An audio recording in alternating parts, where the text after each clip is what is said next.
thalang nga kain kamele kakut kake an na muntura an me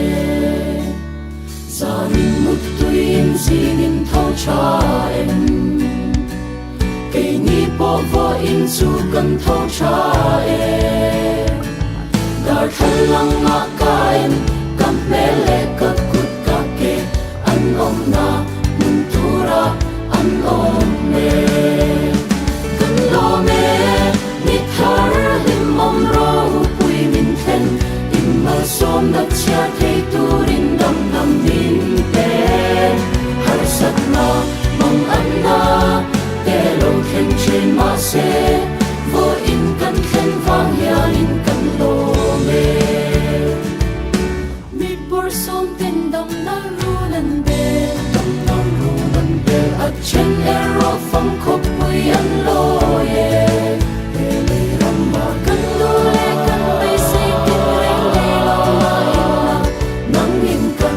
mam mo tin reng in te kan lo me ni thar lim ro pui min khen in man som na chia te turin dam dam nin te har sat na mang an na khen chi ma se vo in kan khen vang hian in kan lo me vo in kan khen hi kan tiam na kan thei na le fel na wang an lo kan so na ang min thu la thu na ti lo mit aya ha chu a ti se kan sa vai me yen mi tel le a mal le kan am ye tu chu le na tu chu le ka tu chu ye ki ma tu chu ye chan ta kan khen lo na san tu ki za tha ma se soi tu kan nei lo lo tu ba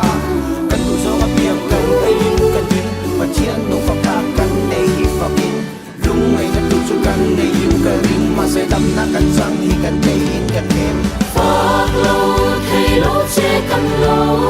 ni e in man som na kan don te hi kan chia se lo o kan lo pa phak lo thei lo che kan lo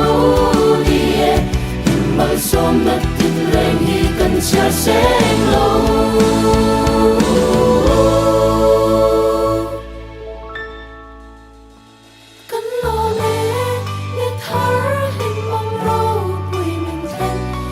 Hãy subscribe cho kênh Ghiền Mì Gõ để không bỏ lỡ những video hấp dẫn.